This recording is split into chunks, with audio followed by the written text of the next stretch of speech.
Assalamualaikum warahmatullahi wabarakatuh. Kembali lagi bersama saya di channel Berita Mistis. Untuk kisah kali ini ada sebuah cerita yang ditulis oleh Kurniawan Sampailegian. Dan untuk kisah yang akan saya bawakan kali ini yaitu sebuah kisah yang berjudul Bantuan untuk Arwah Penasaran.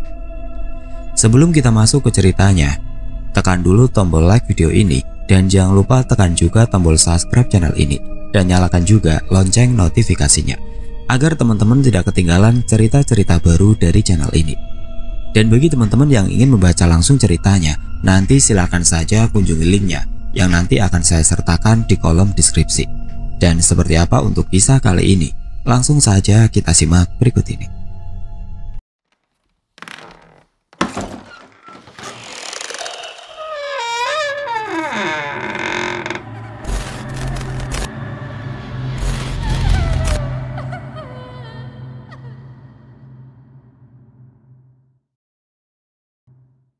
Sebetulnya aku agak merinding saat mendengar suaranya, yang walaupun empuk didengar, tapi seperti berada di alam lain. Ada sesuatu yang menurutku aneh. Suara lagu bergantian mengalun, mengisi ruangan dengan beberapa set meja dan kursi. Aku tidak tahu berapa judul lagu sudah diputar oleh operator kafe, yang jelas selera musiknya cukup lumayan. Lumayan mampu membuatku menguap dan enggan bergeser dari tempat dudukku. Sepasang perempuan dan lelaki muda duduk di sudut lain kafe. Keduanya bercanda. Sesekali si perempuan mencubit manja teman lelakinya tanpa mereka tahu bahwa aku memerhatikan. Di sudut lain, sejajar dengan mejaku, seorang perempuan muda bertopi biru dengan kaos merah, seolah sibuk dengan laptopnya. Padahal aku tahu, dia sesekali menatap ke arahku. Mungkin dia butuh teman bercengkrama. Atau mungkin aku mirip dengan seseorang yang dikenalnya. Aroma khas kopi kembali menyeruak saat pelayan kafe membawa nampan berisi secangkir kopi dan segelas minuman lain yang aku tidak tahu jenisnya. Wanginya meluncur masuk ke dalam rongga penciumanku, membuatku spontan menyeruput kopi di mejaku. Rasa asam bercampur pahit bercampur saat cairan berwarna coklat gelap itu menyentuh lidahku. Perempuan muda bertopi biru itu kembali mencuri pandang ke arahku, tapi kali ini diiringi senyum tipis. Aku menganggapnya sebagai sapaan atau ajakan untuk berkenalan. Aku membalas senyumnya sambil mengangkat cangkir kopiku. Bukan untuk diseruput, tetapi kubawa menuju ke arahnya, lalu duduk tepat di sampingnya. Aksan, ucapku menyebutkan nama, sambil mengulurkan tangan sebagai isyarat bahwa aku ingin berkenalan dengannya. Seperti dugaanku, dia membalas uluran tanganku dan menjabatnya. Nila, ucapnya singkat. Nila mematikan layar laptopnya, seolah tidak mau jika aku melihat apa yang ada di situ. Mungkin dia sedang ngobrol dengan pacarnya, atau mungkin dia sedang membuka sesuatu yang rahasia. Entahlah, aku tidak mau terlalu mencampuri urusannya. Ternyata Nila jauh lebih manis saat dilihat dari dekat. Pesona senyumannya tidak berkurang oleh kawat gigi yang dikenakan, bahkan menjadi pemanis selain lesung pipit pada pipi kirinya. Kacamata dengan frame berbentuk nyaris bundar pun menambah kesan sebagai gadis lugu. Sendirian atau nunggu temen? Dari tadi saya perhatikan kayak sibuk dengan laptop, ngerjain tugas kuliah atau kerjaan kantor.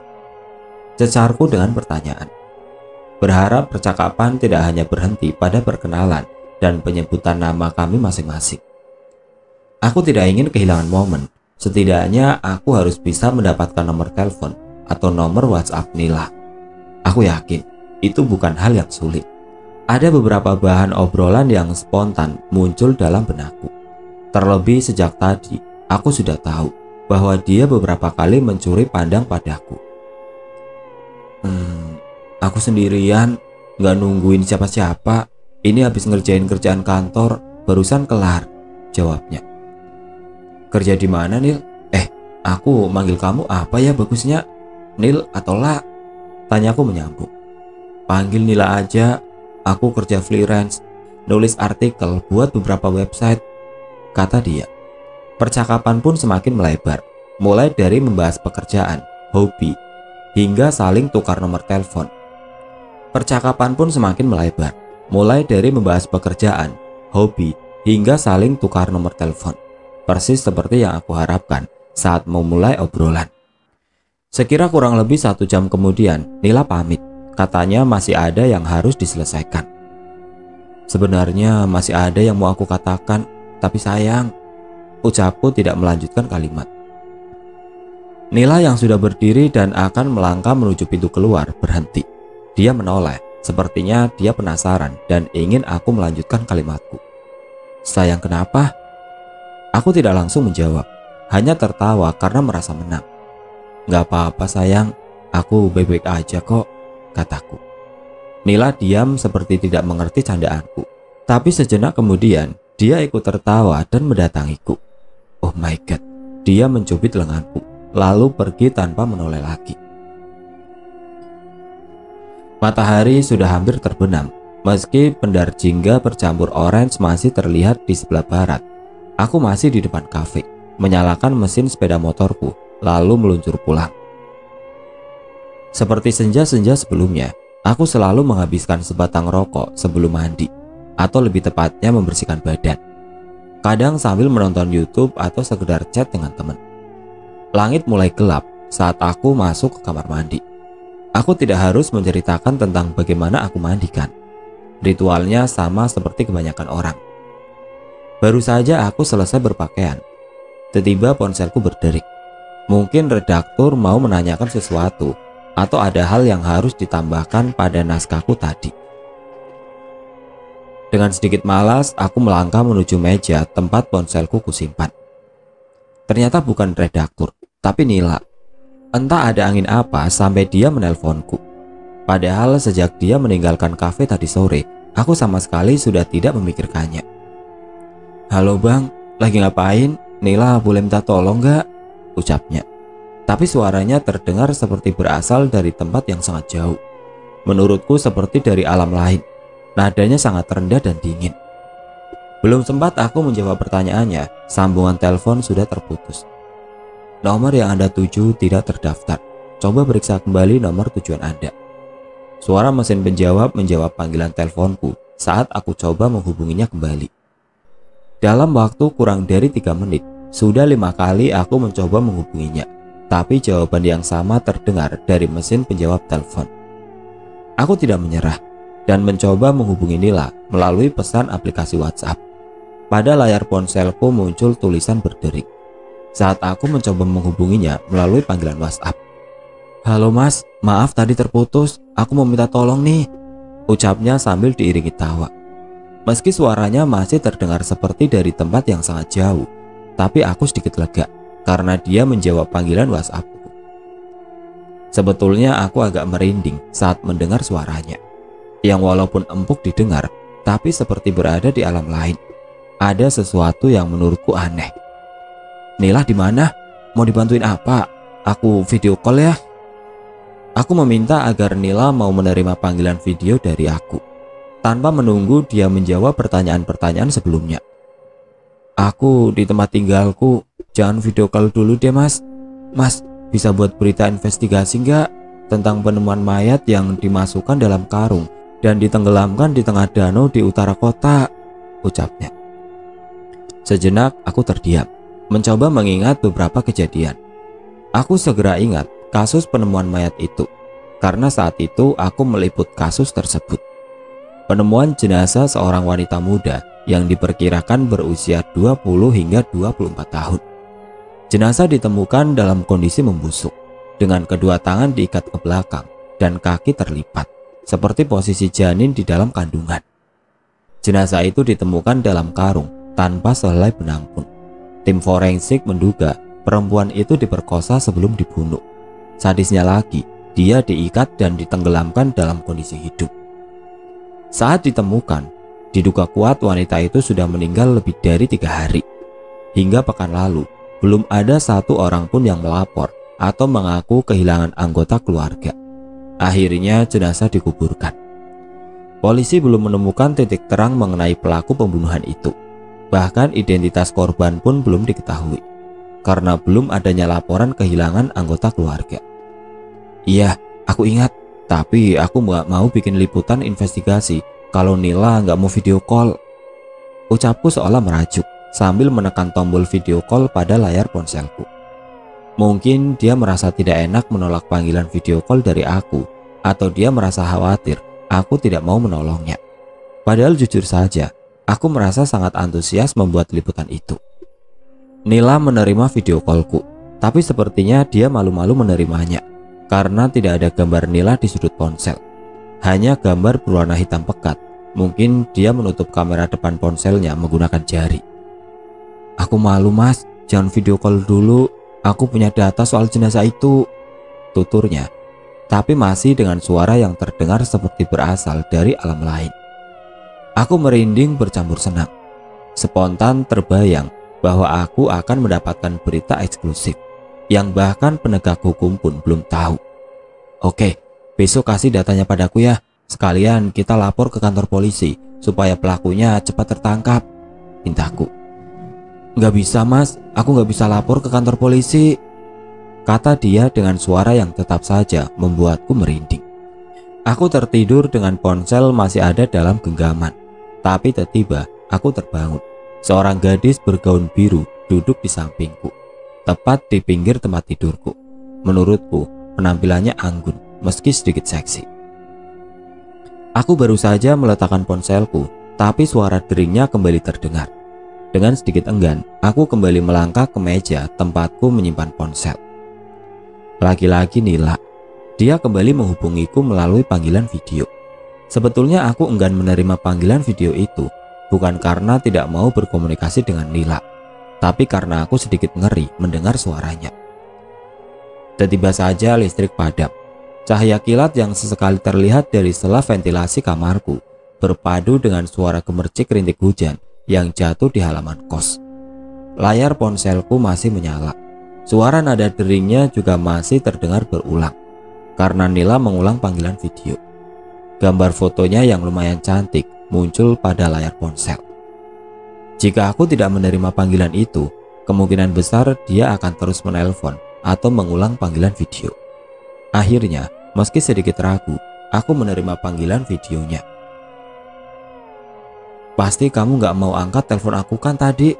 Maaf kalau aku mengganggu mas, tapi aku cuma mau minta tolong. Coba deh mas, bikin liputan investigasi soal kematian yang aku ceritain tadi, ucapnya berharap. Seperti tadi, meski berkomunikasi dengan fitur panggilan video, wajah Nila tidak muncul di layar. Hanya warna hitam, seperti ada sesuatu yang menutupi kamera depan ponselnya. Kok bengong sih mas? Bantuin Nila ya, sambungnya berharap. Nila kan sering nulis buat beberapa situs, kok bukan Nila aja yang investigasi? Ucapku mencoba menolak permintaannya. Lalu terdengar suara seperti nafas panjang yang dihembuskan, kemudian hening selama beberapa detik. Hanya suara hujan serta suara pintu gerbang rumah kos yang dibuka. Gini mas, Nila itu nulis artikel tentang wisata, kuliner dan semacamnya. Ngirimnya juga bukan ke portal berita, jadi nggak bisa nulis yang begituan. Please, bantu Nila ya, kata dia. Aku memintanya untuk menceritakan kronologis kejadian serta data-data yang dimilikinya. Tapi Nila hanya mengatakan bahwa data yang dimilikinya valid. Hujan mulai reda, listrik pun telah kembali menyala, tapi rasa merindingku belum juga hilang. Terlebih bayangan pepohonan dan lampu terpantul oleh sisa air hujan di halaman. Dalam imajinasiku, bentuknya seperti kepala orang dengan dua mata bersinar kekuningan. Suara gemerencing penjual sate keliling sayup-sayup terdengar. Di sini, penjual sate keliling menggunakan beberapa lonceng yang biasanya dipakaikan pada leher kucing atau anjing. Semakin lama jaraknya seperti semakin dekat. Suaranya semakin jelas. Niat untuk keluar membeli makanan kuurungkan. Aku berubah pikiran setelah mendengar suara gemercing itu. Kuputuskan untuk membeli seporsi sate dengan lontong. Suara gemercing itu semakin dekat. Sepertinya dia sudah ada di jalan depan kos. Aku keluar membawa piring kosong untuk tempat sate. Dari dalam aku tidak melihat sinar lampu petromak di luar gerbang kos. Biasanya pendar cahaya petromak akan terlihat jika penjual sate itu berada di luar tembok rumah kos. Aku tidak tahu alasannya, tetap menggunakan Petromax. Padahal saat ini sudah banyak lampu bertenaga aki atau baterai. Aku melangkah menuju gerbang dan membukanya. Suaranya berderit, mungkin karena sudah cukup lama tidak diberi pelumas. Biasanya aku tidak membayangkan apa-apa saat mendengar suara gerbang dibuka. Tapi malam ini, suara itu membuatku merinding dan berpikir hal-hal yang menyeramkan. Di luar pagar aku menoleh ke kanan dan ke kiri. Tapi penjual sate itu tidak terlihat. Hanya temaram lampu jalan menyinari aspal basah di bawahnya. Aroma sate masih tercium, tapi berpadu dengan wangi bunga. Entah melati atau kembang sedap malam. Pikiranku melayang. Menurutku, tidak masuk akal jika penjual sate begitu cepat pergi. Rumah kos ini terletak di tengah, jarak ke ujung jalan sebelah kiri kurang lebih 80 meter. Sementara jarak ke ujung kanan menurut perkiraanku sekitar 100 meter. Tidak mungkin penjual sate berjalan secepat itu dalam waktu semenit. Apalagi aromanya masih tercium. Aku kembali masuk tanpa menutup pintu pagar. Rasa laparku tiba-tiba hilang. Setiba dalam kamar, aku sengaja memutar kencang radio dari ponselku. Suara Bon Jovi, atau yang lebih dikenal dengan suara John Bon Jovi, mengalun menyanyikan Bed of Roses. Setelah meneguk sepertiga gelas air putih, aku duduk di pinggir tempat tidur. Tiba-tiba, bau wangi bunga melintas. Aromanya tidak setajam saat aku di luar tadi, tapi cukup mampu kembali membuat bulu kuduku berdiri. Suara Bon Jovi dari radio ponselku masih terdengar, tapi semakin tidak jelas. Suaranya seperti suara radio yang frekuensinya tidak tepat. Perlahan, suara Bon Jovi tumbang tindih dengan suara gamelan. Sesaat kemudian suara musik dan gamelan itu menghilang, berganti dengan suara seperti radio rusak, lalu hening. Aku mematikan radio pada ponselku, sambil memikirkan semua kebetulan aneh yang aku alami sejak pertemuanku dengan Nila. Mulai dari panggilan video yang gelap, suara yang seperti berasal dari tempat yang sangat jauh, suara gemercing penjual sate, dan radio ponselku yang tiba-tiba tidak mengeluarkan suara. Setelah mengenakan jaket yang tergantung pada dinding kamar, aku keluar, mengambil helm dan menyalakan mesin sepeda motorku, lalu pergi. Aku hanya ingin keluar dari rumah, sekedar membeli secangkir kopi dan makan malam. Genangan air pada jalanan berlubang membuatku terpaksa memperlambat laju sepeda motorku. Sambil berharap tidak ada lagi kejadian aneh, aku memperhatikan sisi sebelah kanan jalan. Tidak ada yang aneh dari pohon perindang jalan di situ. Tidak ada juga bau wangi kembang atau suara-suara tawa. Aku merasa sedikit tenang. Setidaknya tanda-tanda keberadaan makhluk halus seperti yang sering ada di film-film horor tidak kutemukan di situ. Hanya saja aku merasa beban sepeda motorku menjadi sedikit lebih berat. Mungkin karena sudah beberapa lama tidak diservis. Saat berbelok menuju jalan raya, aku semakin tenang. Kendaraan yang melintas, baik dari arah depan maupun searah denganku semakin banyak. Aku merasa tidak sendiri. "Bu, kopi hitam satu ya, dengan nasi ayam," ucapku pada pemilik warung setibaku di warung langganan. Ibu pemilik warung ini sudah cukup akrab denganku, mungkin karena aku cukup lama menjadi langganan warungnya. Sambil menggoreng, dia menatapku seperti ingin bertanya. Aku sedikit curiga dengan sikapnya. Aku sangat mengenal mimik itu, mimik yang hanya muncul saat dia ingin mengerjai atau menggoda. "Cie, yang udah punya cewek baru tapi gak ngenalin ke ibu," katanya sambil menahan tawa. "Ini nasi ayamnya satu atau dua?" sambungnya. "Satu aja deh bu," jawabku. "Cie, nak Aksan, ini romantis atau ngirit? Masa bareng ceweknya cuma pesan satu porsi, sepiring berdua ya? Terus itu kok ceweknya gak diajakin masuk?" Dia bertanya tanpa jeda. Aku tidak menanggapi gurauannya, hanya mengambil sepotong bakwan dan mengunyahnya sambil menunggu pemilik warung menyelesaikan pesananku. Tidak butuh waktu lama, segelas kopi yang dimasukkan dalam plastik dan seporsi nasi bungkus selesai dalam hitungan menit. Aku mengambil pesananku, membayar, kemudian menuju ke tempat aku memarkir sepeda motorku. "Salam buat cewekmu ya, dia cantik loh. Lain kali kalau dibawa ke sini, kenalin ke ibu dong," ucapnya setengah berteriak. saat sepeda motorku mulai berjalan. Aku hanya tertawa seperti biasanya jika dia bercanda padaku. "Pasti aku kenalin, Bu," teriakku sambil menuju pulang. Setelah menghabiskan makan malamku di kamar, merokok dan menyeruput kopi hitamku, aku berbaring dan membuka-buka percakapan WhatsApp. Ada beberapa pesan yang baru masuk. "Woi, gila, kamu ngerjain aku ya? Ngapain tadi video call tapi kameranya ditutup? Nakutin orang aja," tulis Rahmat, teman kerjaku, dalam pesan WhatsApp-nya. Beberapa pesan lain juga mengatakan hal yang sama, bahwa aku melakukan panggilan video pada mereka, tapi yang muncul hanya hitam. Padahal aku tidak pernah melakukannya. Panggilan video yang aku lakukan hanya dengan Nila. Aku membalas pesan mereka bahwa aku tidak pernah melakukan panggilan video, tapi mereka tidak percaya. Aku tertidur dengan ponsel masih dalam genggaman, tapi tiba-tiba aku terbangun. Seorang gadis bergaun biru duduk di sampingku, tepat di pinggir tempat tidur. Menurutku, penampilannya anggun, meski sedikit seksi. Rambutnya tidak terlalu panjang, terurai hingga di bahu. Kulitnya tidak terlalu putih, tapi tampak bersih. Bentuk wajahnya bulat telur, dengan alis yang cukup tebal. Hidungnya tidak pesek, tapi tidak juga terlalu mancung. Sorot mata dan raut wajahnya seperti menyiratkan kesedihan yang dalam. Kalung berwarna perak menghias lehernya. Liontin berbentuk huruf R menggantung tepat di atas belahan dadanya.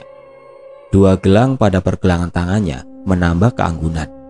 Aku tidak sempat banyak berpikir karena cukup terpesona dengan penampilannya. Yang ada dalam otakku hanya pertanyaan, bagaimana gadis ini bisa masuk ke dalam kamarku? Memang pintu kamarku tidak pernah terkunci, tapi pintu pagar selalu dikunci oleh bapak kos. Atau mungkin cewek ini pacar teman kosku, tapi dia salah masuk kamar. Atau dia sedang marahan dengan pacarnya, kemudian masuk ke kamarku. Semoga saja dugaan kedua yang benar. "Mbak, cari siapa? Kok ada di kamarku? Ada yang bisa saya bantu?" "Oh ya, perkenalkan, namaku Aksan," ucapku sambil mengulurkan tangan. Dia tersenyum, sangat manis, meski tampak jelas bahwa itu senyum dipaksa. Senyum manis itu tidak mengurangi raut kesedihan pada wajahnya. Jujur saja, aku berharap dia baru saja diputuskan oleh pacarnya. Dia menyambut uluran tanganku, tapi tidak menyebutkan nama. Gelang yang ada pada pergelangan tangannya menimbulkan suara gemericik, seperti gemericik lonceng penjual sate keliling. Jemari tangan kirinya kemudian diulurkan, memegang jemari kananku yang sedang berjabat dengan jemari tangan kanannya. Dia meletakkannya pada punggung jemari tangan kananku, lalu perlahan dia menutup matanya. Jantungku berdegup menjadi lebih kencang, aliran darahku seolah melaju lebih cepat. Aku mengabaikan suara gemerencing dari gelang-gelang di tangannya. Spontan aku turut menutup mata. Aku membayangkan bagaimana bahagianya bapak dan emak di kampung jika gadis ini menjadi jodohku. Maklum saja, bapak dan emak sudah beberapa kali bertanya tentang calon istriku. Bapak dan emak tidak tahu bahwa aku jomblo akut. Meski kata teman-teman aku jago merayu, tapi biasanya cewek-cewek yang aku dekati mundur perlahan jika aku menyatakan cinta. Hayalanku semakin tidak terkontrol. Darah yang mengalir di tubuh ini seolah menuju satu bagian, mengisi urat-urat di situ hingga menegang. Aku membayangkan malam pertama setelah duduk di pelaminan pada pesta pernikahanku dengan gadis ini. Meski dengan mata terpejam, jemari tangan kiriku memegang jemari tangan kirinya yang masih menggenggam punggung jemari tangan kananku. Wahai semesta, haruskah terjadi malam ini? Aku benar-benar tidak tahan. Aku tidak peduli, meski gadis ini hantu sekalipun, ucapku dalam hati. Aku benar-benar tidak bisa mengontrol hayalan dan nafsuku. Tiba-tiba, wangi bunga merasuk dalam rongga hidungku. Bersamaan dengan gadis berliontin inisial R tersebut melepaskan genggamannya. Wanginya lembut, seperti parfum-parfum mahal, harum tapi tidak menyengat. Aku membuka mataku dan menyadari bahwa aku tidak lagi ada dalam kamarku. Aku berada di tepi danau di utara kota. Cahaya bulan memantul pada permukaan danau. Gadis itu duduk dan menangis sesegukan di bawah pohon di tepi danau. Suara burung malam bersautan, seperti melodi yang mengiringi tangis gadis bergaun biru itu. Dia berdiri dan kembali menggenggam jemariku, memberi isyarat bahwa aku harus mengikutinya. Di antara takut dan penasaran, aku mengikuti maunya, melangkah menuju ke tengah danau, hingga sebagian celanaku basah. Tiba-tiba ada sesuatu, seperti karung berisi barang yang berat, jatuh ke danau. Percikan air danau mengenai mataku, membuatku spontan menutup mata. Saat aku membuka mata kembali, aku sudah ada di dalam kamar. Tapi bukan kamarku. Sepertinya ini kamar cewek. Dindingnya berwarna hijau muda dengan beberapa hiasan khas cewek. Di sudut sebelah kanan pintu masuk ada meja berukuran sedang. Di atas meja itu beberapa buku tersusun rapi. Satu boneka beruang dengan tinggi sekira 15 cm, satu tempat make up, tempat pulpen, dan peralatan tulis menulis, serta satu figura dengan foto Nila di dalamnya. Di sebelah meja itu ada lemari pakaian setinggi 2 meter. Di atasnya terletak beberapa kardus, tapi aku tidak tahu isinya. Di samping lemari itu ada satu tempat tidur berukuran sedang dengan posisi melintang. Di atasnya ada 2 bantal dengan sarung bantal sewarna dengan tembok, satu guling, dan satu boneka berbentuk anak gadis. Tingginya sekitar 60 cm. Boneka itu didudukan di atas kasur sambil bersandar pada tembok. Gadis berliontin inisial R itu menuju ke bawah meja, lalu membuka salah satu tehel atau ubin di situ. Rupanya itu menjadi tempat penyimpanan rahasia. Dia menunjukkan ponsel di dalamnya yang tersambung pada charger atau pengisi daya. Tiba-tiba terdengar suara nada dering ponselku, dan aku terbangun. Ponselku masih ada dalam genggamanku. Aku pun masih tergeletak di atas tempat tidur di kamarku. Tapi aku merasa sebagian celanaku basah. Ada lumpur pada jemari kakiku. "Aksan, entar di Polres ada konferensi pers tentang penemuan mayat wanita. Jam 10, kamu kesana ya," Korlipku memerintah. Seperti biasa, jika menelpon, dia cuma memberi penugasan tanpa menunggu jawaban, lalu menutup telepon. Aku meletakkan ponsel, lalu mengingat dan memikirkan mimpi yang aku alami tadi. Aku bangun dan duduk di atas tempat tidur. Tangan kananku kuletakkan di pinggir tempat tidur, sejajar dengan bantal. Tiba-tiba ada jemari lain memegang jemariku bersamaan dengan suara gemerencing dari gelang di pergelangan tangannya. Adzan subuh berkumandang. Saat Korlipku Mas Syahwal menelpon. Jam pada ponselku menunjukkan pukul 04.13. Aku masih cukup mengantuk, apalagi mimpi semalam seperti menguras tenagaku. Aku berusaha untuk kembali terlelap, namun bayangan gadis berliontin inisial R belum hilang dari pikiranku. Ditambah lagi penugasan liputan pagi ini, membuatku mengingat Nila, gadis misterius yang melakukan panggilan video tanpa gambar. Semuanya terasa seperti kebetulan yang berkaitan. Mulai dari pertemuan dengan Nila di kafe, mimpi tentang gadis manis berliontin inisial R, mimpi berada dalam kamar yang dindingnya terdapat foto Nila, hingga penugasan liputan jasad perempuan. Aku mengambil sebatang rokok dari atas meja, kemudian membuka jendela kamarku agar asap rokok ini keluar terbawa angin. Udara pagi masuk dalam kamarku, segar tapi sangat cukup untuk membuatku menggigil. Aku menghembuskan asap rokokku melalui jendela. Tapi sudut mataku menangkap sosok gadis bergaun biru yang tadi hadir dalam mimpiku. Dia berdiri tepat di depan kamarku. Sorot matanya persis seperti yang aku lihat dalam mimpi. Dia menatapku seperti mengharapkan belas kasihan. Berbeda dengan yang ada di mimpi tadi, kali ini aku sangat ketakutan. Tubuhku sampai menggigil melihatnya. Jemariku gemetar, dan sebatang rokok yang ada di antara telunjuk dan ibu jariku terjatuh ke lantai. Spontan aku menutup jendela kamarku, menguncinya, lalu memadamkan rokok yang terjatuh di lantai. Aku sangat berharap matahari segera muncul agar hantu gadis cantik itu kembali ke alamnya. Atau setidaknya adzan subuh segera berkumandang.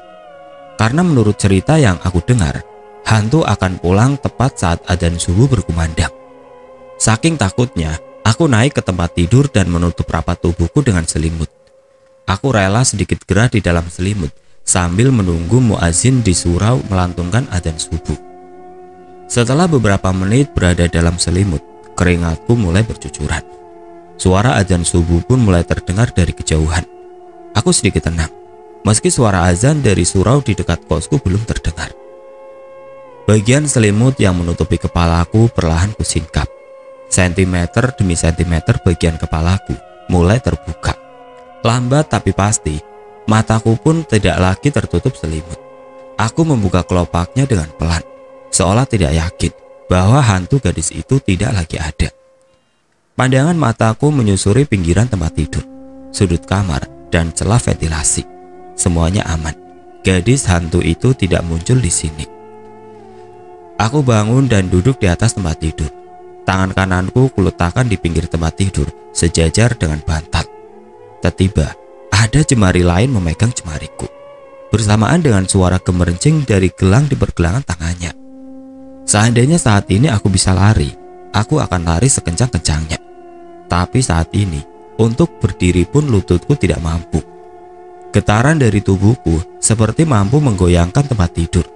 Saat mencoba berteriak pun, mulutku hanya menganga tanpa mengeluarkan suara.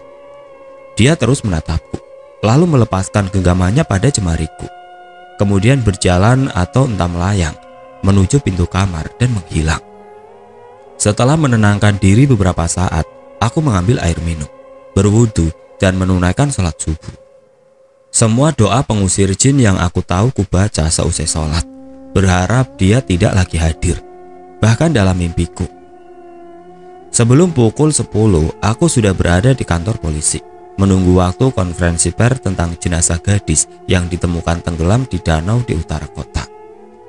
Beberapa jurnalis lain, baik dari media cetak maupun elektronik, juga sudah hadir. Sebagian duduk di kursi sambil ngobrol, sebagian lainnya menyiapkan kamera dan alat perekam. Matahari belum terlalu terik bersinar saat konferensi pers digelar. Beberapa polisi muncul bersama seorang pria berbaju oranye dengan wajah tertutup masker dan tangan terborgol. Perawakan pria itu biasa saja, tingginya sekitar 165 hingga 170 cm. Tubuhnya agak tambun, dengan tato bergambar ular pada lengan kanannya.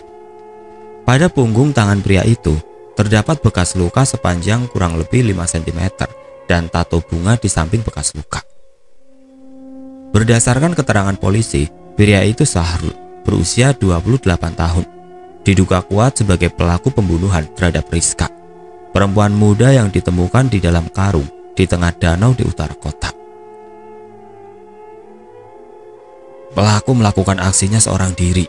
Dari hasil interogasi, diketahui pelaku menenggelamkan korban hidup-hidup dengan cara memasukkan korban ke dalam karung, kemudian diikat dengan pemberat, lalu dibuang di tengah danau.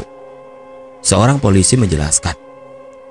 Menurut penjelasan polisi, Sahrul mengaku dirinya melakukan pembunuhan karena Rizka tidak mau menyerahkan ponselnya. Sebelum ditenggelamkan, Sahrul sempat melecehkan dan mencabuli Rizka karena saat itu Sahrul dalam pengaruh minuman beralkohol. Jadi saat itu pelaku melihat korban berjalan sendirian. Pelaku kemudian menodong dan meminta korban untuk menyerahkan ponselnya, tapi korban menolak. Akhirnya pelaku menyeret korban ke salah satu kubu kosong di dekat TKP. Lanjutnya sambil menunjukkan foto Rizka semasa masih hidup. Aku tersentak saat melihat foto itu. Gadis itu adalah gadis yang hadir dalam mimpiku malam tadi dan muncul di kamarku sebelum azan subuh. Pakaian yang dikenakan dalam foto itu persis dengan yang dipakainya saat menemuiku. Polisi itu terus menjelaskan, tapi sebagian perkataannya seolah hilang di bawah angin. Aku fokus pada foto gadis itu dan kejadian tadi malam. Sampai saat seorang teman jurnalis yang ada di sampingku bertanya pada polisi tentang waktu penangkapan pelaku. Aku kembali memperhatikan penjelasan polisi, sambil terus mengulurkan tangan yang memegang ponsel untuk merekam semua yang disampaikan. 2 hari setelah jenazah korban ditemukan, tim Kancil berhasil membekuk pelaku melalui penyelidikan. Saat akan diamankan, pelaku mencoba melarikan diri, tetapi berkat kesigapan personel kami, yang bersangkutan berhasil ditangkap. Ucapnya menjawab pertanyaan. Seusai konferensi pers, aku mencoba menghubungi Nila melalui pesan WhatsApp. Aku mengajak dia bertemu di kafe tempat pertama kali aku mengenalnya. Sambil nunggu Nila tiba, aku mulai mendengarkan rekaman wawancara dan mencatat pada notepad di ponselku. Kalimat demi kalimat yang disampaikan ku ketik tanpa ada yang terlewatkan. Setelah selesai mentranskrip rekaman, aku mulai mencari angle terbaik dan menuliskan pada LED beritaku. Tapi belum juga naskahku selesai, Nila datang dan duduk di sampingku. Aku menyapa sekedarnya, lalu melanjutkan ketikan naskahku. Baru saja aku kembali mengetik, ponselku berdering. Mau tidak mau, aku harus menerima panggilan telepon itu. Bukan karena Korlip yang menelpon, tetapi karena aku tidak bisa mengetik saat ponsel berdering. San, coba kamu cari tahu rumah korban pembunuhan tadi. Wawancara keluarga atau tetangganya. Tanyakan juga, apakah semasa hidupnya korban punya musuh. Kalau bisa, wawancara juga teman kerja atau teman kuliahnya. Saya tunggu naskahnya sampai jam 5 sore. Oh ya, kalau datamu lengkap, beritamu jadi HL halaman kriminal, ucap Mas Syahwal pemerintah, sebelum akhirnya mengakhiri pembicaraan tanpa menunggu jawabanku. Mas Aksan, ingat nggak kemarin aku minta tolong soal temanku yang dibunuh? Polisi sudah berhasil nangkap pelakunya, tapi itu cuma orang suruhan, otaknya bukan dia. Tiba-tiba Nila berbicara. Rizka itu temanmu? Serius? Kebetulan nih, aku disuruh wawancara teman atau keluarganya. Kamu tahu rumahnya? Tanyaku penuh semangat. Tapi Nila tidak menjawab. Dia menyeruput lembut kopi susu pesanannya. Kemudian dia mengeluarkan laptop dari tasnya. Dan seperti kemarin, matanya seperti enggan berpindah dari layar laptop. Mas, ini foto kami berdua sehari sebelum Rizka hilang. Dia cerita bahwa ada seseorang yang ingin mencelakainya, tapi dia belum sempat menjelaskan padaku siapa orang yang dimaksud. Nila menjelaskan tanpa menjawab pertanyaanku. Di sini, Rizka tinggal bersama paman dan tantenya. Kedua orang tuanya sudah meninggal sejak dia kecil. Orang tuanya dulu kaya raya, tapi meninggal dalam kecelakaan lalu lintas. Lanjut Nila. Kata Nila, setelah kedua orang tua Rizka meninggal, harta kekayaannya dititipkan pada adiknya, termasuk juga Rizka, putri tunggal mereka. Sebetulnya itu awal masalahnya. Omnya Rizka kan menerusin perusahaan bapaknya dan berkembang. Itu juga yang bikin Rizka dibunuh. Nila melanjutkan ceritanya. Kata Nila, sebelum ayah Rizka meninggal, dia berpesan pada adiknya, nanti setelah Rizka dewasa, Rizka yang bakal meneruskan usaha itu. Sebetulnya paman Rizka tidak ada masalah. Dia bahkan mendidik Rizka untuk mengelola perusahaan. Dia sering mengajak Rizka ke kantornya untuk mengetahui segala sesuatu yang dinilainya bakal berguna untuk Rizka nantinya. Sayangnya, paman Rizka mendapatkan jodoh yang salah. Dia menikah dengan perempuan serakah. Celakanya lagi, paman Rizka sangat menurut pada istrinya. Mulai dari pemilihan pakaian untuk ke kantor hingga pengambilan keputusan dalam keluarga diatur oleh istrinya. Sampai akhirnya Rizka siap untuk melanjutkan usaha almarhum ayahnya. Istri dari paman Rizka beberapa kali membujuk suaminya agar jangan dulu menyerahkan perusahaan itu pada Rizka. Alasannya, Rizka masih terlalu muda. Dia juga meminta pada paman Rizka untuk mengirim keponakannya tersebut melanjutkan kuliah di kota lain. Tapi Rizka tidak mau. Dia lebih memilih untuk melanjutkan kuliahnya di kota ini. Kota kecil yang menurut sebagian orang akan selalu dirindukan oleh mereka yang pernah tinggal di sini. Mengelola dan memiliki perusahaan bukan menjadi alasan utama Rizka untuk tetap tinggal di kota ini. Itu hanya faktor pendukung. Yang paling utama bagi Rizka adalah dengan tetap tinggal di kota ini, dia bisa sewaktu-waktu berziarah ke makam kedua orang tuanya. Tapi tantenya Rizka berpikiran lain. Dia ngiranya Rizka nggak mau pergi karena takut hartanya dikuasai oleh omnya. Akhirnya dia merencanakan untuk menyingkirkan Rizka, ucap Nila sambil menyeruput kopi susu pesanannya. Aku menyimak baik-baik semua yang diceritakan oleh Nila, karena aku pikir aku akan membutuhkannya untuk data pelengkap naskah beritaku. Seperti mengerti apa yang ada dalam pikiranku, Nila melanjutkan ucapannya. Tapi bukan bercerita tentang Rizka dan keluarganya. Nila melarangku menulis semua yang dia ceritakan. Ini aku cuma ceritain, bukan buat dipublish. Aku nyeritain ini cuma untuk tambahan informasi. Kalau Mas Aksan mau minta tanggapan, mendingan ke beberapa teman Rizka aja, jangan ke keluarganya, dia menyarankan. Dengan rasa penasaran, aku menanyakan alasannya tidak mau pernyataannya dikutip. Padahal aku sangat berharap mendapat informasi eksklusif tentang latar belakang keluarga Rizka. Setelah aku gagal mendapatkan berita eksklusif tentang identitas jenazah perempuan itu, Nila hanya tertawa kecil. Jemarinya membetulkan letak topinya yang sedikit bergeser. Dia tidak langsung menjawab. Tatap matanya terlihat seperti meminta pengertian. Nanti kamu bakal ngerti, Mas. Aku khawatir kalau nantinya pernyataanku justru memberimu masalah, tuturnya. Terus kemarin kan kamu minta aku untuk bikin berita investigasi tentang ini karena kamu punya data lengkap. Gimana bisa aku nulis kalau kamu nggak mau dikutip? Protesku. Aku juga menanyakan alasannya mempercayaiku dan bercerita soal pembunuhan itu. Terlebih dia baru saja mengenalku. Bukan hanya itu, pertanyaanku juga menyinggung tentang video call atau panggilan videonya yang menurutku misterius juga tentang gangguan hantu Rizka tadi malam. Nila cuma menjawab bahwa dia juga tidak tahu kenapa mempercayaiku.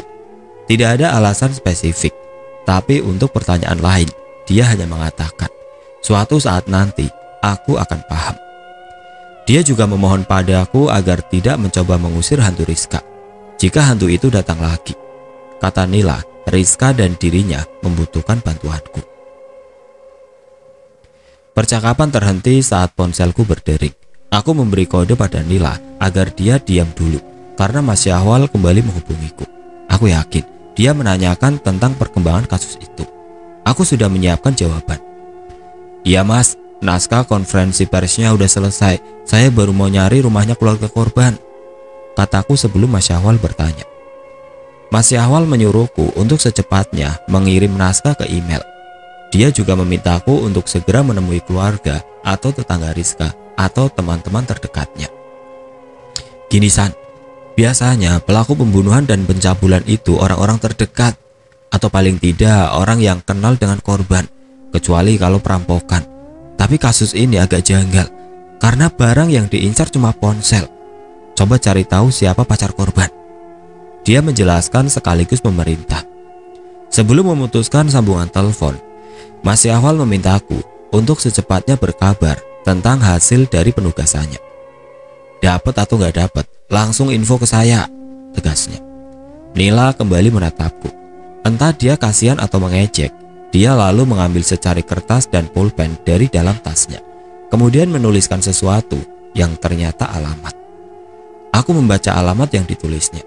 Lokasinya tidak terlalu jauh dari pusat kota, hanya sekitar 5 km ke arah utara. Setauku, lokasi di sekitar situ banyak tempat kos, karena aku pernah mencari tempat kos di sana. Cari nama Aswar, dia sempat dekat dengan Rizka. Dia bisa kasih tahu tentang keseharian Rizka, tapi jangan mau kalau diajak masuk di kamarnya ya. Nila berujar sambil sedikit menahan tawa. Enggak lah, ngapain aku masuk ke kamarnya? Kalau kamar kamu aja gimana? Godaku. Dia mencoba mencubitku, tapi aku berkelit dan menangkap tangannya. Kulitnya cukup halus, meski menurutku sedikit dingin. Mungkin pengaruh pendingin ruangan yang ada di kafe itu. Aku mencabut pengisi daya ponselku dari colokan di tembok samping kursi, memasukkannya ke dalam tas kecil yang selalu kubawa, mengambil rokok di atas meja dan berjalan menuju meja kasir untuk membayar pesananku. Jangan dibayar Mas, nanti biar aku aja yang bayarin. Nila melarangku membayar kopi pesananku. Jangan deh, aku gak enak kalau ditraktir cewek. Atau kalau kamu mau, duit yang mau buat traktir aku, kamu simpen aja dulu, nanti buat tambahan kalau kita berdua nikah. Aku kembali menggodanya. Dia hanya cemberut. Kali ini aku mengikuti kemauannya. Aku melangkah menuju pintu keluar, lalu ke arah tempat parkir, dan memacu sepeda motorku menuju alamat yang diberikan oleh Nila. Mendung seperti bermanja pada bahu langit, menutupi sebagian sinar matahari sore. Sepeda motorku melaju pelan Jarum pada speedometer menunjukkan angka 40. Beberapa sepeda motor lain mendahuluiku, tapi aku tidak peduli. Asap bis yang berwarna hitam pekat membuatku sedikit terbatuk. Aku memperlambat sepeda motorku agar bis itu semakin menjauh. Tiba-tiba seekor anjing menyeberang memotong jalanku. Kaki depan kirinya berdarah, membuatnya berjalan pincang. Matanya menatapku seolah meminta agar aku memberinya jalan. Dengan tertati dia lewat, kemudian masuk ke dalam gang di sebelah kiri jalan. Aku melanjutkan perjalananku. Prediksiku, sekitar 10 menit ke depan aku sudah menemukan alamat rumah yang diberikan oleh Nila. Perkiraanku tidak salah. Rumah yang kudatangi tampak seperti bangunan lama, tapi menunjukkan bahwa itu adalah tempat kos. Bukan hanya tulisan terima kos yang tergantung pada pagar, tetapi beberapa peta kamar di bagian dalam pagar juga menunjukkan itu. Pekarangan rumah itu cukup luas. Tepat di tengah pekarangan terdapat satu patung gupala berukuran sedang. Sementara di bagian kiri dan kanan gerbang, masing-masing satu patung singa terpasang di situ. Aku membuka pintu pagar dan memarkir sepeda motorku di bawah pohon besar, yang sepertinya adalah pohon nangka. Tapi aku mencium aroma yang aneh di situ. Leherku menoleh ke kiri dan kanan, sejalan dengan tatapanku yang liar menyusuri sudut-sudut di sekitar lokasi itu.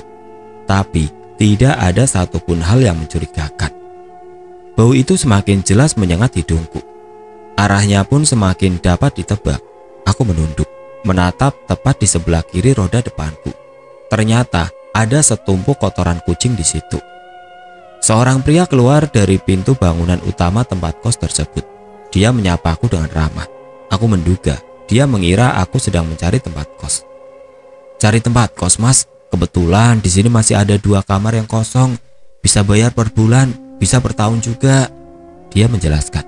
Dengan sedikit sungkan, aku menjelaskan bahwa aku tidak sedang mencari tempat kos, tapi mencari Aswar. Oh, Aswar. Itu kamarnya yang ketiga dari sini. Langsung ke situ saja, ucapnya menyarankan. Setelah mengucapkan terima kasih pada pria itu, aku bergegas menuju kamar Aswar dan mengetuknya. Kemudian duduk di kursi plastik yang ada di depan kamar, warnanya pink. Beberapa saat kemudian, pintu kamar terbuka. Aroma parfum ruangan keluar melalui pintu yang terbuka, bersamaan dengan kepala seorang pemuda. Wajah pemuda itu masih berbaur masker. Sepertinya dia tidak mengenakan baju. Cari siapa, Mas? Tanyanya dengan nada kemayu. Seandainya bukan penugasan dari Mas Syahwal, pasti aku sudah pergi, meninggalkan laki-laki bermasker ini. Tapi aku butuh keterangan dari si kemayu. Apalagi saat ini, waktu deadline tinggal 1 jam lewat sedikit. Mas Aswar, aku mencarimu. Mau tanya-tanya sedikit tentang Mbak Rizka, ucapku dengan bahasa Jawa bercampur bahasa Indonesia. Dia sedikit tersentak. Aku menduga raut wajahnya pasti berubah. Untung saja saat itu dia mengenakan masker, sehingga jikapun raut wajahnya berubah, tidak akan terlalu kentara. Dia mengajakku masuk ke kamarnya, tapi aku menolak dengan halus. Aku ingat candaan Nila di kafe tadi siang. Kemudian Aswar kembali masuk ke kamarnya setelah memintaku untuk menunggu sebentar. Saat keluar dari kamar, Aswar sudah mengenakan pakaian. Masker pada wajahnya pun sudah tidak ada lagi. Menurutku, perawakan Aswar cukup ideal, dengan tinggi sekitar 170 dan tubuh terawat, berisi, serta kulit putih bersih. Seandainya aku cewek, mungkin aku bakal jatuh hati padanya. Untung aku laki-laki normal. Gimana, Mas? Ada yang bisa saya bantu? Mas dari mana ya? Dia bertanya. Aku menjelaskan bahwa aku adalah jurnalis dari salah satu media cetak yang mendapat penugasan untuk mencari tahu kebiasaan dan aktivitas Rizka semasa hidupnya. Tidak lupa aku menyampaikan bela sungkawa atas meninggalnya Rizka. Wajahnya terlihat sedih saat aku menjelaskan. Setelah mendengar penjelasanku, dia mulai bercerita. Aswar mengaku sangat terpukul saat mengetahui Rizka meninggal. Apalagi meninggal dengan cara yang tidak wajar. Kata Aswar, dia dan Rizka merupakan sahabat. Mereka berdua sering curhat tentang masalah masing-masing. Tapi menurut Azwar, Rizka tidak pernah mempunyai musuh atau mengaku mempunyai musuh. Hanya saja beberapa hari sebelum ditemukan meninggal, Rizka berubah menjadi lebih pendiam dan tidak banyak bercerita tentang masalahnya. Terakhir, dia mengaku seperti diawasi seseorang.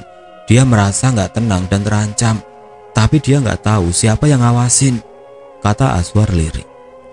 Aku mencoba menanyakan tentang keluarga Rizka, tentang paman dan tantenya, serta tentang perusahaan milik orang tua kandung Rizka seperti yang dikisahkan oleh Nila. Tapi Azwar mengatakan, Rizka tidak pernah bercerita tentang hal itu. Rizka hanya pernah bercerita bahwa tantenya meminta dia untuk melanjutkan kuliah di kota lain. Dia nggak cerita apa alasan tantenya, tapi Rizka nggak mau. Dia ngotot untuk melanjutkan S2-nya di sini, lanjutnya. Saat aku menanyakan tentang orang yang terakhir pergi bersama Rizka, dia menjawab tidak tahu. Tapi dalam pesan terakhir yang dikirimkan Rizka padanya, Rizka mengaku sedang diikuti oleh dua pria dan menuju ke tempat kos Nila. Cuma ini mas, Azwar menunjukkan pesan yang dikirimkan oleh Rizka. Sejak malam itu Nila juga menghilang, tapi memang sebelumnya Nila bilang dia mau pulang kampung dulu sekitar sebulan. Dia menambahkan, aku bingung mendengar jawaban Azwar. 2 hari berturut-turut aku ngopi bareng Nila. Apakah Nila yang dimaksud oleh Azwar berbeda dengan Nila si gadis misterius itu?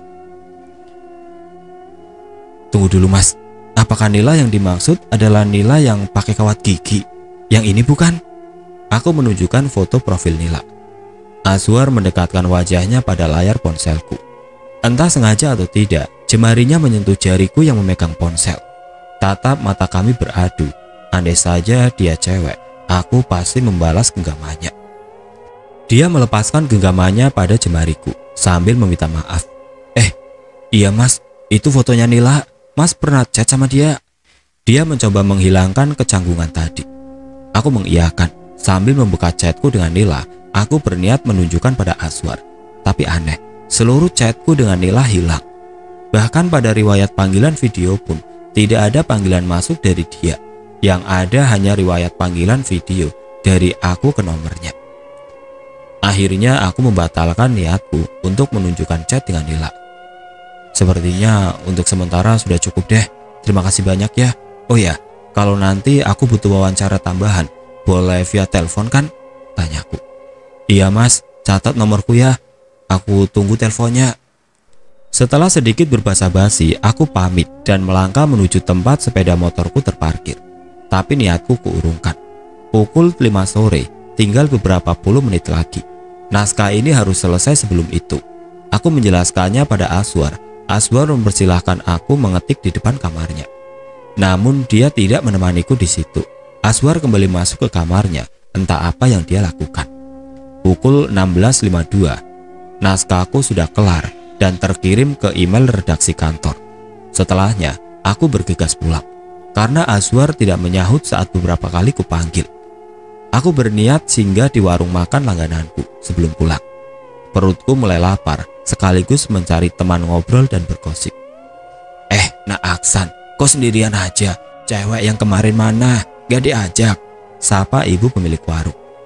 Cewek yang mana ya bu? Saya nggak pernah bawa cewek ke sini. Ucapku heran. Ibu pemilik warung mengatakan, tadi malam aku datang bersama seorang gadis bergaun biru. Tapi aku tidak mengajaknya masuk ke warung. Dan gadis itu hanya menunggu di atas sepeda motor. Ah, ibu bisa saja nakut-nakutinya. Orang tadi malam aku sendiri kok. Sanggahku. Lah terus yang tadi malam boncengan sama Nak Aksan itu siapa? Masa iya hantu secantik itu? Ibu pemilik warung kembali bertanya sambil menyiapkan makanan pesananku. Aku hanya diam mencoba mengingat kejadian semalam. Mulai dari kos sampai ke warung ini. Jika benar ibu ini melihatku berboncengan dengan seorang perempuan, bisa jadi itu adalah hantu Rizka yang semalam mendatangiku dalam mimpi. Tapi sejak kapan dia ikut naik sepeda motorku? Aku ingat saat aku memperlambat laju sepeda motorku di jalanan berlubang. Saat itu sepeda motorku tiba-tiba menjadi lebih berat. Aku Aku mencoba mencari foto Rizka melalui mesin pencari, kemudian menunjukkannya pada ibu pemilik warung. "Yang tadi malam ibu lihat bukan ini?" tanyaku ragu. "Tuh kan, ibu bilang juga apa? Nak Aksan udah punya pacar, cantik lagi. Ya ini dia yang boncengan sama Nak Aksan tadi malam. Mana, kok nggak diajak lagi?" Aku bingung bagaimana cara menjelaskan padanya bahwa gadis itu sudah meninggal beberapa waktu lalu, dan yang dilihatnya tadi malam adalah hantu. Ibu pemilik warung tidak mempercayai ceritaku. Dia malah tertawa, kemudian menunjuk keluar ke arah sepeda motorku terparkir. "Nak Aksan ini, Mbok kalau bercanda jangan kelewatan. Itu cewekmu datang," ucapnya. Spontan aku menoleh ke arah yang ditunjuknya, dan tersedak hantu Rizka berdiri di samping sepeda motorku, menatap pada kami berdua dengan sorot mata kosong. Sejujurnya aku masih sedikit takut, tapi mengingat cerita yang disampaikan oleh Aswar dan Nila, aku jadi kasihan pada hantu itu. Hantu Rizka membuatku dilema. "Bu, itu hantu, bukan cewekku," ucapku setengah berbisik pada ibu pemilik warung yang kembali berdiri membelakangiku. Ibu pemilik warung tidak berkomentar. Dia masuk ke dalam rumahnya. Beberapa saat kemudian dia kembali keluar. Nak Aksan, dari tadi ya, semalam kok ceweknya nggak diajak masuk. Kalau punya cewek, kenalin ibu juga dong." "Oh ya, mau pesan apa?" tanyanya. Aku bingung mendengar pertanyaannya, karena tadi dia sudah menyiapkan makanan yang aku pesan. Tinggal kopi hitamku yang belum dia buatkan. "Maksudnya gimana, Bu? Ini kan tadi ibu yang sajikan ke saya. Tinggal kopi hitamnya yang belum, Bu," jawabku bingung. Kali ini dia yang tampak bingung, seperti tidak percaya. Dia mencoba melihat makanan yang ada di piringku. Kemudian dia menggaruk-garuk kepalanya. "Ibu, belum buatin makanan buat Nak Aksan. Ini ibu baru saja selesai sholat, terus keluar," katanya. "Tadi ibu udah buatin makanan untuk aku, terus ibu masuk dan keluar lagi. Tadi juga ibu nanyain tentang cewek yang tadi malam, dan aku udah jawab, bilang itu hantu," jelasku. Aku mulai bisa menduga yang terjadi. Kemudian ibu tadi adalah hantu yang mencoba menyerupai pemilik warung. Tapi bagaimana dia bisa menyiapkan makanan untukku? Entahlah, aku tidak mengerti. "Ibu jadi merinding nih. Mana anginnya dingin banget lagi. Itu, langit juga merah, kayak mau hujan," ucapnya dengan nada takut. Aku kembali melihat keluar. Hantu Rizka sudah tidak ada di samping sepeda motorku. Tapi suasananya memang masih sedikit menakutkan. Angin yang bertiup cukup mampu menggoyangkan dahan dan daun pepohonan. Suaranya berdesir, menambah kesan menyeramkan. Seekor kalong tiba-tiba masuk dalam warung, berputar 3 kali sebelum kemudian kembali keluar. Ibu pemilik warung berteriak kecil saat kalong itu nyaris menabraknya. "Ini kopinya, Nak. Cepetan dihabisin ya. Ibu mau tutup warung lebih cepat. Ibu ngerasa serem nih," pintanya. Aku hanya mengangguk. Perlahan aku menyeruput kopi yang disajikan dalam cangkir berwarna merah dengan tulisan merek salah satu kopi kemasan. Tidak sampai 15 menit, aku menghabiskan kopi itu dan beranjak pulang setelah membayar. Seperti tadi malam, aku kembali merasa tarikan sepeda motorku menjadi lebih berat. Mungkin hantu Rizka kembali membonceng di motorku. Bedanya, kali ini aku mencium aroma kembang. Rasa takutku sedikit demi sedikit semakin memudar. Seiring memudarnya rasa takut itu, rasa penasaran muncul. Meski Nila sudah menjelaskan bahwa arwah itu membutuhkan bantuan, tapi aku ingin tahu langsung dari hantu itu, kenapa dia mengikutiku. Aku mencoba melihat melalui kaca spion, tapi bayangannya tidak kutemukan dalam spion sepeda motorku. Setiba di kos, aku langsung merebahkan badan di tempat tidur. Sepotong naskah berita yang kukirim sore tadi sudah terbit di portal berita kantorku. Tapi detail wawancaraku dengan Aswar tidak dimasukkan. Mungkin itu untuk edisi cetak. Udara dalam kamar jauh lebih gerah daripada saat di luar tadi, dan memaksaku untuk menghidupkan kipas angin. Aroma kopi dan pengharum ruangan perlahan mengisi setiap sudut kamar. Aku membuka satu persatu pesan yang masuk. Tidak ada satupun pesan dari Mas Syahwal. Mungkin dia tidak berniat melanjutkan berita tentang Rizka. Tapi tanpa disuruh pun, aku sudah berniat untuk melanjutkannya. Aku memasukkan konektor pengisi daya ke lubang pengisi daya ponsel saat mataku terasa berat. Biasanya hanya dalam hitungan menit sejak aku merebahkan diri di tempat tidur, aku langsung terlelap. Seperti malam sebelumnya, kali ini Rizka kembali hadir dalam mimpiku. Tapi dia tidak sendiri, Nila datang bersamanya. Dalam mimpi tersebut, aku seperti sadar bahwa itu hanya mimpi. Tapi aku enggan untuk terjaga. Aku menikmati kebersamaan dengan keduanya dalam mimpi, walau aku tahu bahwa Rizka adalah hantu. Rasa takutku sudah sirna secara keseluruhan. Rasa kasihan pun perlahan pergi. Hanya rasa nyaman yang ada, layaknya seorang yang jatuh cinta. Tapi kali ini, jatuh cinta pada dua gadis secara bersamaan. Sebagian orang menganggap jatuh cinta pada lebih dari satu orang adalah tanda ketidaksetiaan.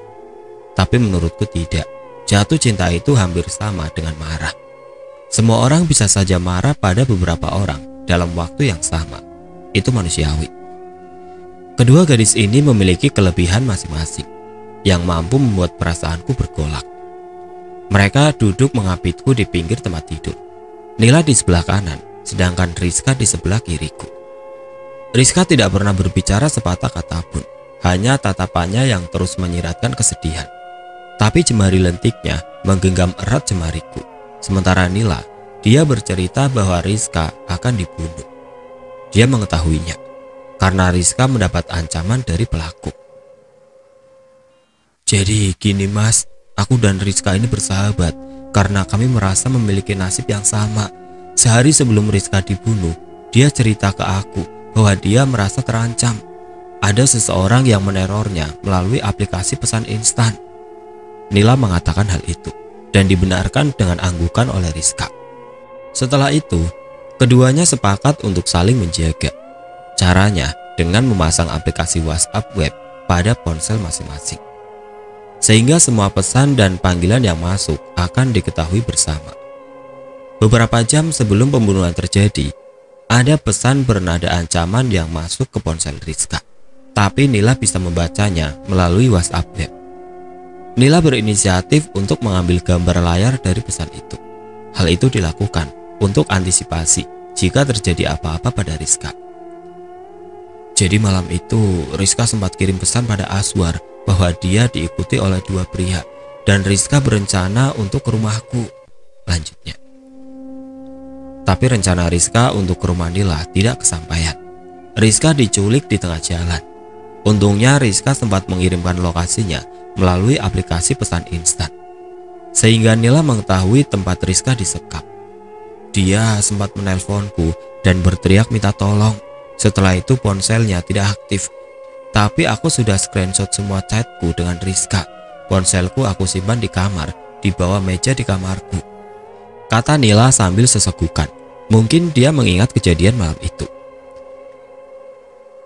Nila mengaku sengaja membuat tempat penyimpanan rahasia di bawah lantai di kamarnya karena dia terinspirasi oleh beberapa film. Dia terus menangis sesegukan, lalu memeluk erat. Tidak lama kemudian Rizka turut menangis, tapi tanpa suara. Aku pun memeluknya. Aku merasa seperti beberapa tokoh yang memeluk dua istrinya. Seandainya saja kedua gadis ini bisa kuperistri, aku yakin akan sangat bahagia. Tapi bapak dan emak di kampung pasti tidak setuju jika salah satu istriku adalah hantu. Pikiranku semakin ngelantur. Lalu aku mencoba menenangkan keduanya. Satu persatu kening kedua gadis itu aku cium dan meminta mereka untuk berhenti menangis. Tapi aku keceplosan dan berjanji akan membantu mereka. Mendengar janjiku untuk membantu Rizka, Nila spontan berdiri dan menubruk tubuhku dari depan. Aku terdorong ke belakang bersama dengan Rizka. Sekarang posisi Nila ada di atas tubuhku, sementara Rizka terbaring di samping kiriku. Sadar bahwa spontanitasnya cukup berlebihan, Nila kembali berdiri dan meminta maaf padaku. Rona merah muncul pada kedua pipinya, sedangkan Rizka, sorot matanya tetap menunjukkan rasa sedih. Keduanya kembali pada posisi masing-masing. Nila di sebelah kananku dan Rizka di kiri. Nila melanjutkan ceritanya. Kata Nila, beberapa menit setelah ponsel Rizka tidak aktif, ponsel Nila berdering. Ada panggilan telepon masuk dari nomor lain yang tidak dikenalnya. Tapi nomor itu berbeda dengan nomor telepon yang mengancam Rizka. Ternyata yang menelpon adalah salah satu dari dua pria yang mengikuti Rizka. Dia mengingatkan Nila agar tidak ikut campur dalam urusan Rizka. Rupanya mereka telah mengetahui bahwa aplikasi perpesanan instan pada ponsel Rizka dan Nila saling terhubung, sehingga mereka meriset ulang ponsel milik Rizka. Pantas saja aku tidak menerima pesan-pesan yang masuk ke ponsel Rizka, dia menambahkan. Setelah menutup panggilan telepon itu, kata Nila, dia langsung menyimpan nomor telepon yang menghubunginya dengan nama kontak teroris. Beberapa nomor telepon yang menghubungi kamu, coba aku cari nama kontaknya lewat aplikasi Get Kontak, aku menawarkan. Nila lalu menunjukkan nomor ponsel orang yang menelponnya waktu itu. Aku mencatatnya pada ponselku dan mencarinya melalui aplikasi Get Kontak. Aplikasi itu sudah cukup lama terinstal pada ponselku dan sudah beberapa kali aku gunakan untuk mencari tahu nomor telepon yang tidak tersimpan dalam daftar kontakku. Awalnya, aku menginstal aplikasi itu sebagai upaya antisipasi kemungkinan teror melalui ponsel. Maklum, itu menjadi salah satu resiko pekerjaanku. Aku dan beberapa rekan kerjaku pernah mengalaminya. Dengan aplikasi itu, setidaknya aku bisa mengetahui nama pemilik nomor. Pencarian nama pemilik nomor telepon melalui aplikasi itu hanya membutuhkan waktu kurang dari 3 detik. Nama yang muncul setelah aku menuliskan nomor ponsel yang diberikan oleh Nila adalah Nurdin.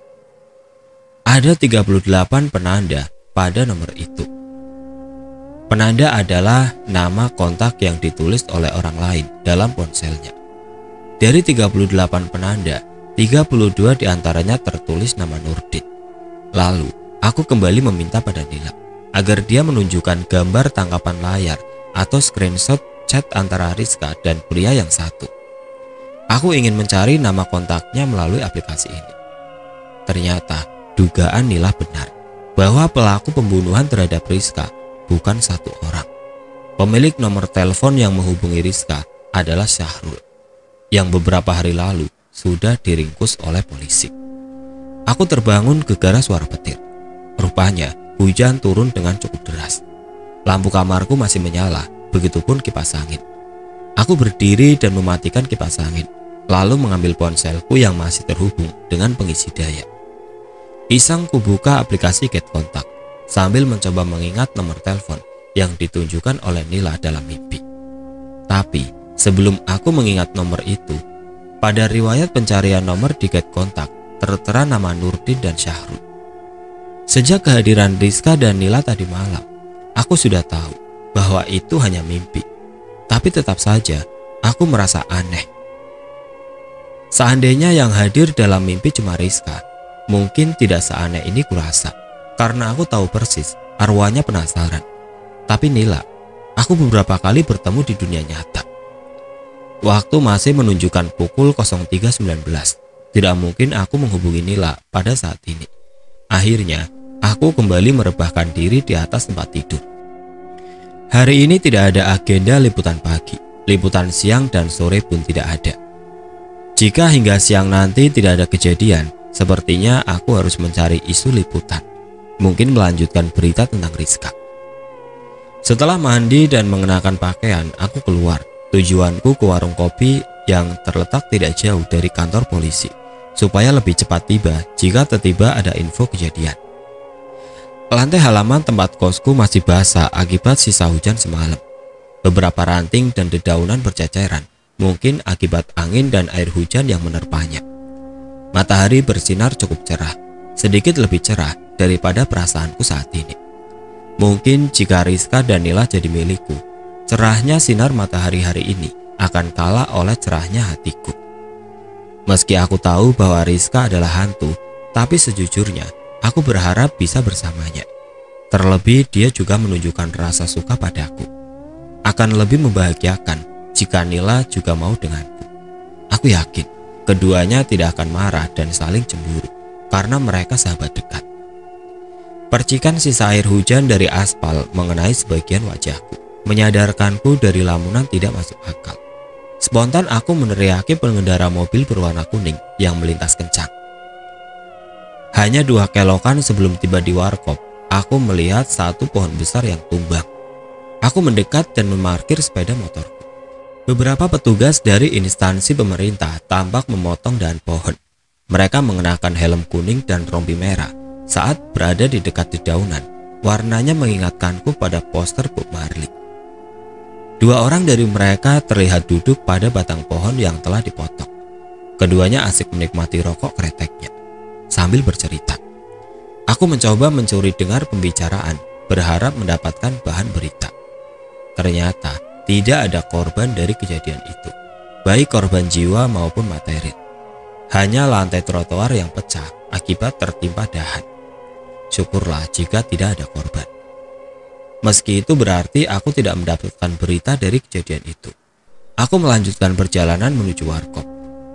Warkop masih sunyi saat aku tiba. Kursi dan meja sementara ditata oleh pelayan warkop. Meski sudah ada 2 orang yang duduk dan menikmati kopi susu di situ. Seperti biasa jika ke situ, aku memesan secangkir kopi Arabica tanpa gula. Ya, aku suka kopi Arabica tanpa gula. Karena menurutku rasa kopinya akan rusak jika ditambahi gula atau susu.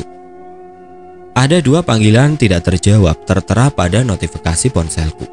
Bukan dari Mas Syahwal ataupun Nila, tapi dari Bang Yusuf, kenalan lama yang sudah pindah tugas ke kota lain. Bang Yusuf seorang ahli IT. Beberapa kali aku meminta bantuannya saat ponsel milik temanku hilang karena dicuri.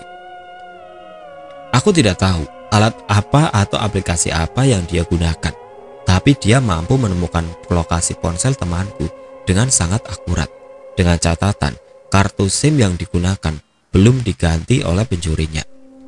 Bang Yusuf pernah mengatakan padaku bahwa dia bahkan bisa mengetahui riwayat lokasi ponsel seseorang dalam rentang waktu 6 bulan terakhir.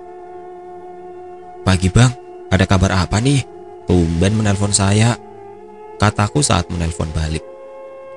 Rupanya dia sedang ada kegiatan di kota lain, tapi waktunya hanya 3 hari. Bang Yusuf mengajakku bertemu pagi ini karena kegiatannya akan padat saat siang hingga malam hari. "Aku di Polres ini, ayo ketemuan, udah beberapa tahun ya kita nggak ketemu," kata dia. Hanya 5 menit berselang dia sudah muncul. Wajahnya tampak sedikit lebih tua, tapi senyum khasnya masih sama dengan beberapa tahun lalu. Jaket kulit yang dikenakannya pun sepertinya masih sama dengan yang sering dipakainya dulu. Kami ngobrol banyak hal, mulai dari kekonyolan pencuri ponsel yang ketahuan, kisah-kisah masa lalu, hingga berita tentang beberapa kasus pembunuhan serta perampokan yang terjadi. Itulah bodohnya para pelaku. Mereka kira tidak bisa dilacak lewat riwayat ponsel. Dulu saja saat orang masih pakai ponsel yang tanpa internet bisa dilacak, apalagi sekarang, ucapnya sambil menertawakan para pelaku kejahatan. Pembicaraan kami membuatku teringat pada kasus pembunuhan Rizka dan menceritakan kisahku pada Bang Yusuf. Dia mendengarkan semua penjelasanku. Sebetulnya, aku khawatir dia akan menertawakanku karena mempercayai mimpi dan hantu, tapi ternyata tidak. Menurutnya, ada beberapa kejadian yang terungkap berkat mimpi dan kejadian seperti yang aku alami. "Kirim nomor ponsel korban dan yang kamu dapat dalam mimpi. Nanti aku coba cari riwayatnya," lanjutnya. Sekira 30 menit kemudian, Bang Yusuf pamit. Aku tetap di warung kopi itu, menunggu info kejadian atau hal lain yang berhubungan dengan liputan. Warkop mulai ramai, satu persatu pelanggan datang. Aroma kopi pun semakin terasa di seluruh sudut ruangan. Berulang kali aku membuka aplikasi berpesanan instan di ponselku, berharap ada informasi liputan, tapi tidak satupun info masuk.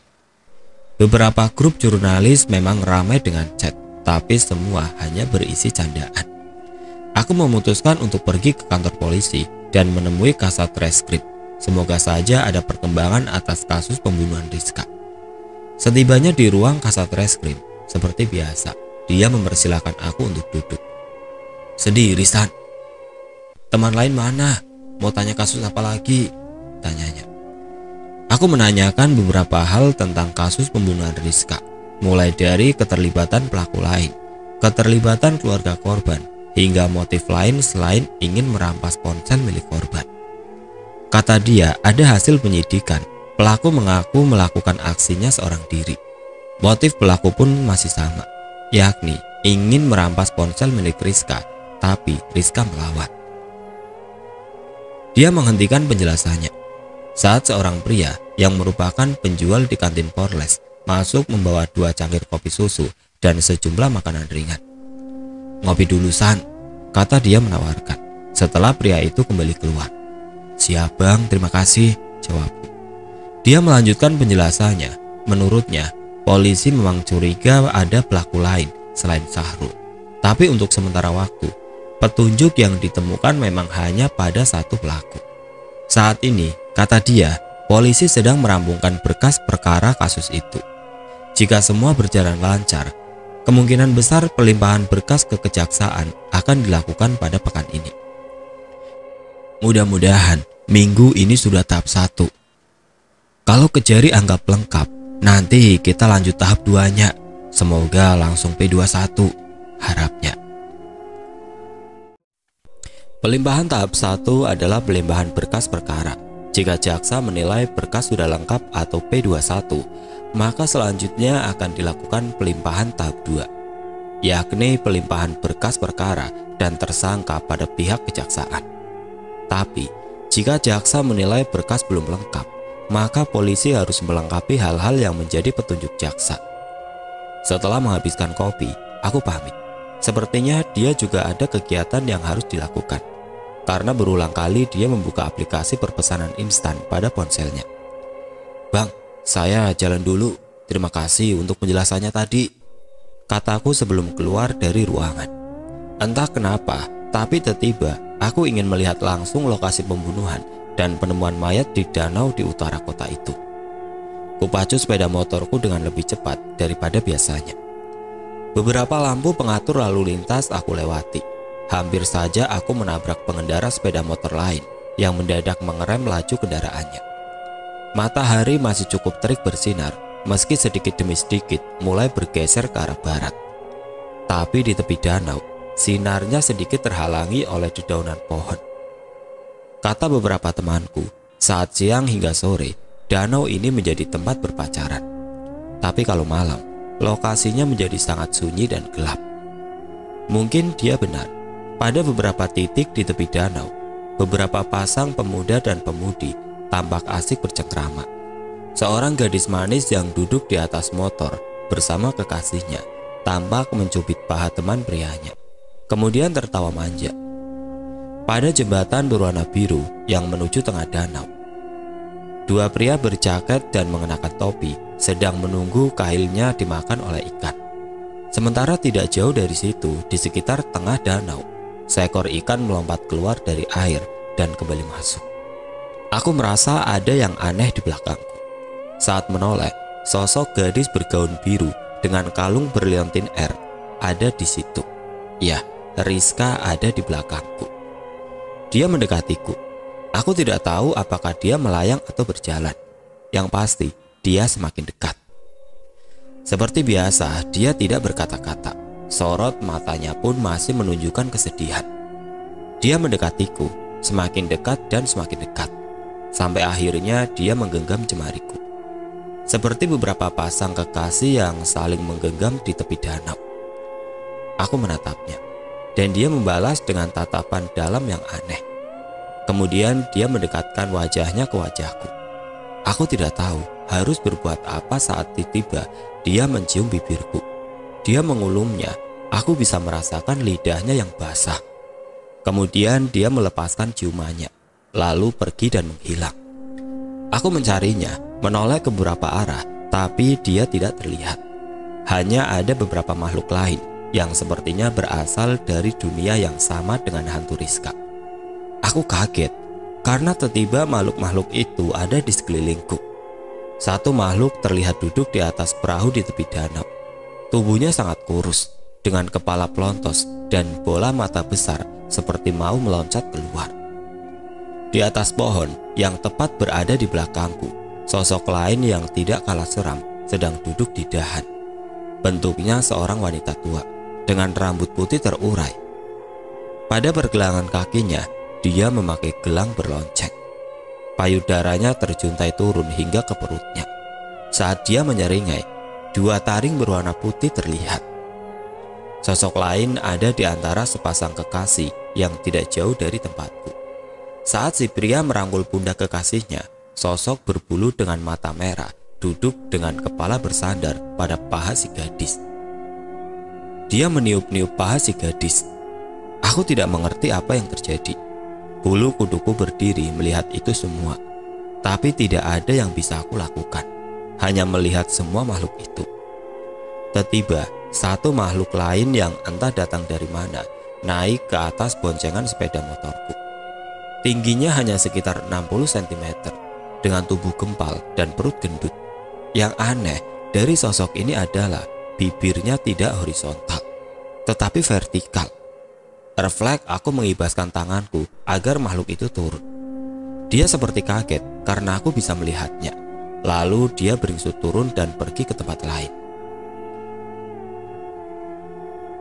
Buru-buru aku menghidupkan mesin sepeda motorku, lalu meninggalkan tempat itu. Dalam hati aku bertanya-tanya, kenapa tiba-tiba aku bisa melihat semua makhluk itu? Aku menuju warkop memesan segelas kopi hitam. Selain menenangkan diri di sini, aku sekaligus mengetik semua penjelasan kasat reskrim tadi siang menjadi beberapa berita. Tidak cukup 1 jam, 3 naskah sudah kukirim ke email redaksi. Tapi kopiku masih ada setengah cangkir. Aku belum berniat untuk menghabiskannya. Azan maghrib terdengar dari masjid yang terletak tidak jauh dari warkop. Beberapa pengunjung warkop beranjak dari kasurnya menuju masjid, termasuk aku. Sudah cukup lama aku tidak sholat maghrib berjamaah di masjid. Sepanjang perjalanan menuju masjid, aku kembali melihat beberapa makhluk aneh.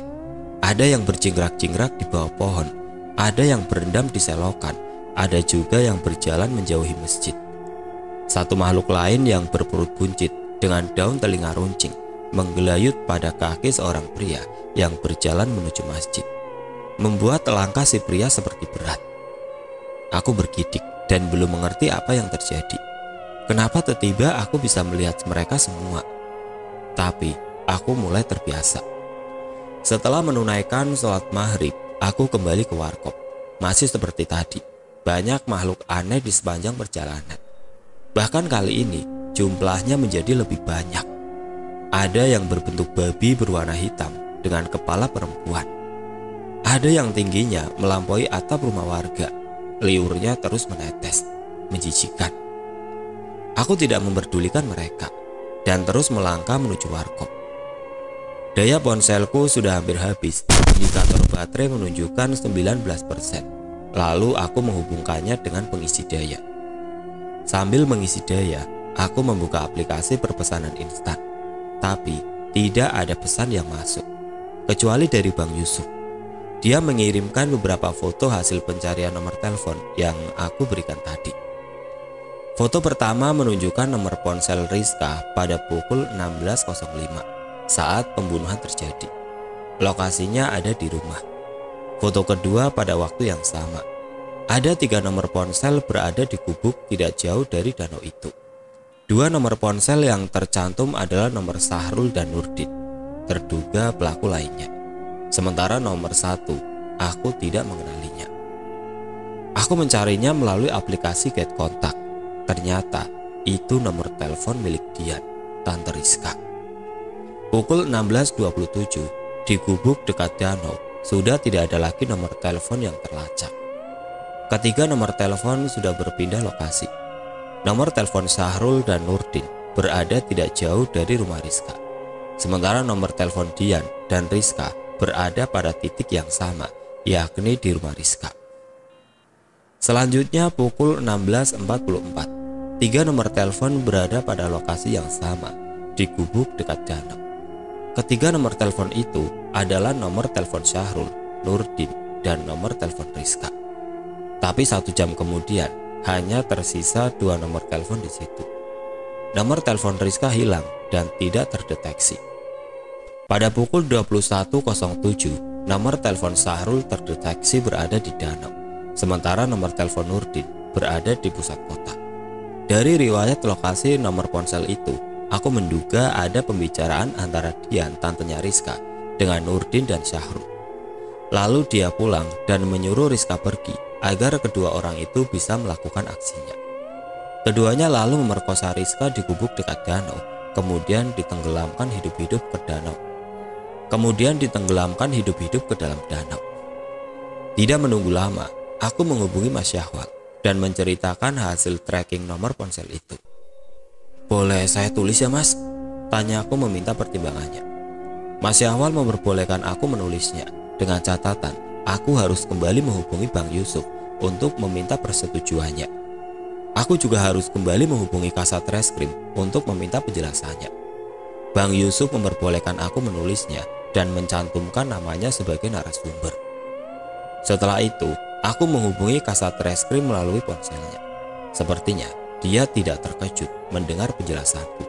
Bahkan kata dia, tadi sore pihaknya telah berhasil mengamankan Nurdin.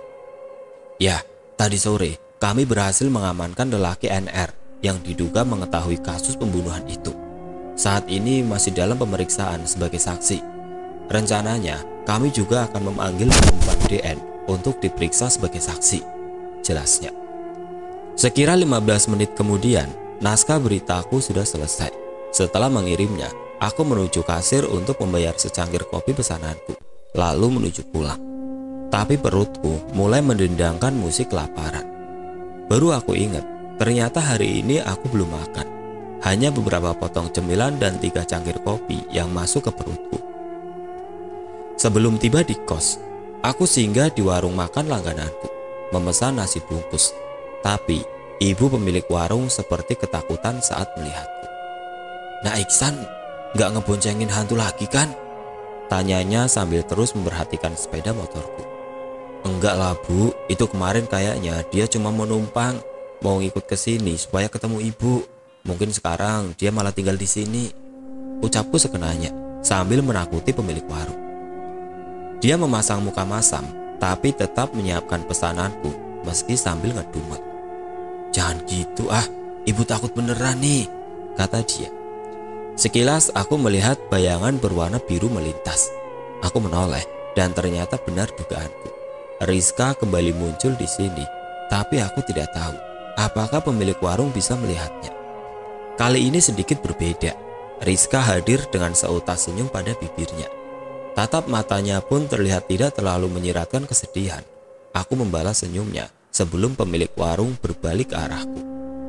Sepertinya ibu pemilik warung tidak melihat Rizka, karena saat dia berbalik sama sekali tidak terkejut atau takut.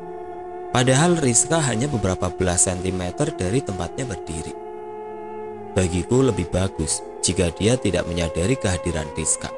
Setidaknya dia tidak harus mengusirku cepat dari warung.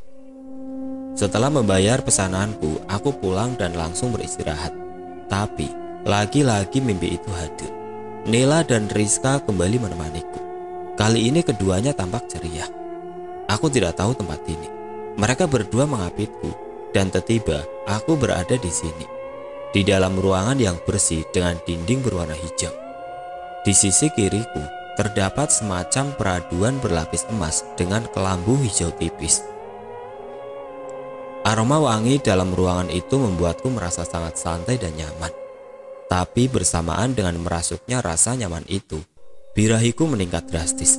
Sesuatu pada bagian bawah perutku menegang. Aku mulai berusaha mencumbu mereka, tapi keduanya mengelak. Mereka mengajakku duduk di belakang meja kecil berukir ornamen tradisional. Sesaat kemudian, seorang pria berusia sekitar 60 tahun memasuki ruangan itu. Di belakangnya 2 pria lain yang lebih muda mengikuti. Pakaian mereka tampak rapi, seperti akan melakukan suatu prosesi.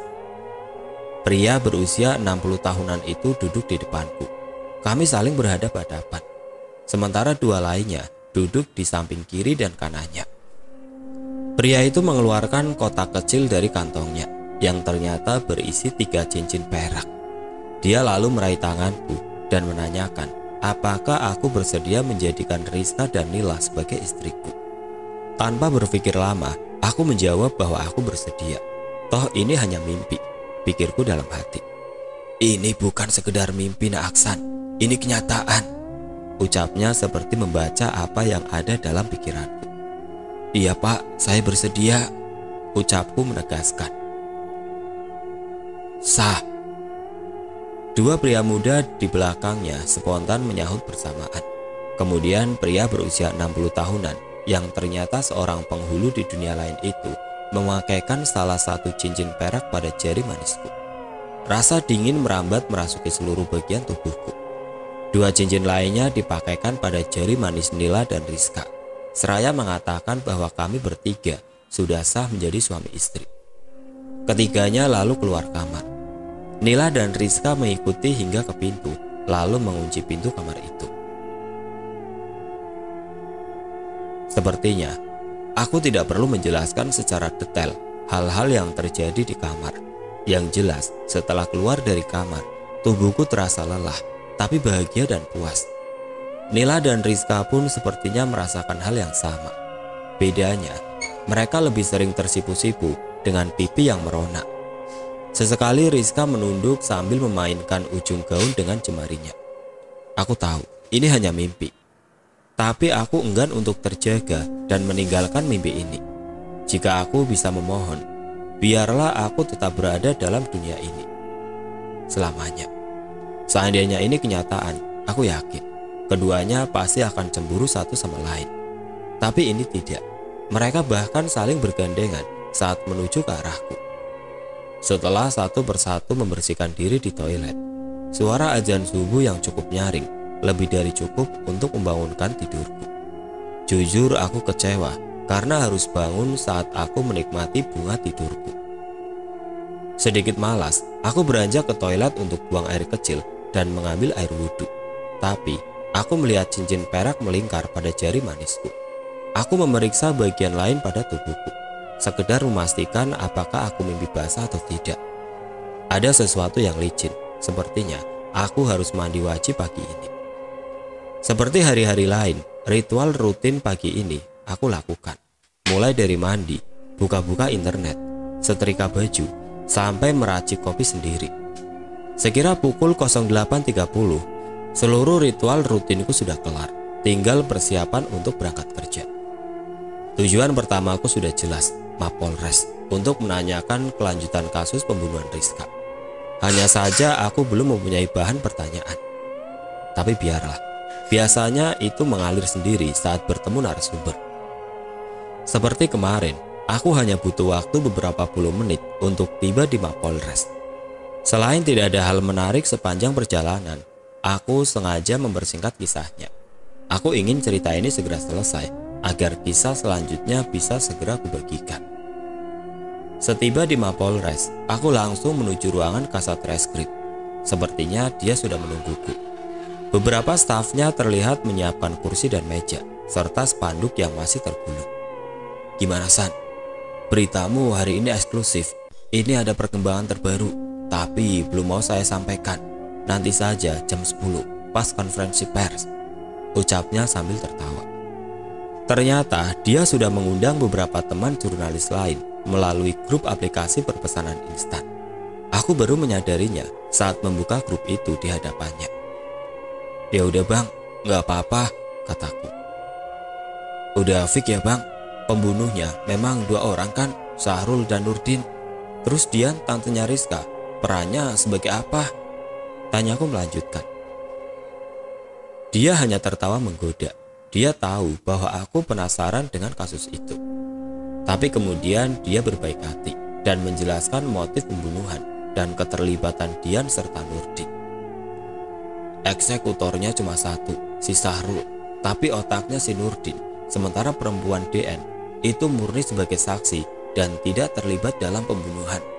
Hanya saja dia bisa dikenai pidana karena dia mengetahui tapi tidak melaporkan pada penegak hukum. Ucapnya memaparkan. Aku masih belum mengerti maksud penjelasannya. Karena berdasarkan pernyataan Nila beberapa hari lalu, Tante Dian adalah orang yang serakah dan menjadi penyebab pembunuhan. Tapi aku tidak mau menyinggung tentang Nila di hadapan Kasat Reskrim. Maksudnya bagaimana bang? Dian tidak terlibat dalam pembunuhan. Bukannya dia sempat bertemu dengan dua pelaku sebelum kejadian? Tanyaku tidak mengerti. Udah deh, ntar aja pas konferensi pers, daripada aku harus ngejelasin berulang-ulang, lanjutnya. Tepat pukul 10 di lobi Mapolres, konferensi pers dimulai. Belasan jurnalis hadir di situ. Sebelumnya beberapa teman menanyakan beritaku yang terbit hari ini. Dalam konferensi pers, selain menjelaskan apa yang sudah disampaikan padaku, Kasat Reskrim juga menjelaskan bahwa Nurdin merupakan rentenir. Sementara Dian terlilit hutang pada Nurdin, jumlahnya ratusan juta rupiah. Saat berhutang, Dian berharap salah satu usaha suaminya bisa berkembang, tetapi ternyata usaha itu bangkrut. Lelaki NR ini kemudian memaksa perempuan DN untuk membayar karena lelaki NR melihat bahwa suami DN memiliki perusahaan yang berkembang, padahal perusahaan itu milik orang tua korban Rizka, jelasnya. Setelah mengetahui bahwa perusahaan itu milik orang tua Rizka yang sudah meninggal, Nurdin semakin menjadi. Dia bahkan mengatakan pada Dian tentang rencananya membunuh Rizka agar Dian dapat membayar hutangnya. Dian tidak setuju dengan rencana Nurdin dan meminta Rizka agar meninggalkan kota ini untuk melanjutkan kuliahnya di kota lain. Tapi Rizka tidak mau. Bahkan saat kejadian, sebenarnya Dian menyuruh Rizka untuk pergi keluar kota. Namun sayang, Nurdin bersama Sahrul sudah menunggunya di dekat rumah. Kedua pelaku kemudian menjalankan aksinya, tapi kemudian datang perempuan Nila untuk membantu korban Rizka. Akhirnya keduanya dibunuh. Jasad perempuan Nila baru kita temukan tadi malam setelah kita melakukan pengembangan pada kedua pelaku, paparnya. Aku tersentak mendengar nama Nila, tapi aku tidak yakin bahwa Nila yang dimaksud adalah Nila yang selama ini aku temui. Kasat Reskrim menunjukkan foto Nila dan itu adalah Nilaku. Aku tidak bisa berkata-kata. Ternyata selama ini keduanya adalah hantu. Arwah mereka penasaran. Aku mengalihkan pandanganku pada kedua pelaku. Di samping mereka, Nila dan Rizka tersenyum sambil melambaikan tangannya padaku.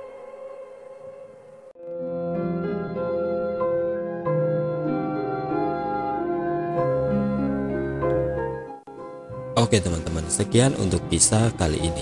Bagaimana menurut kalian tentang kisah ini? Tulis komentar kalian di kolom komentar.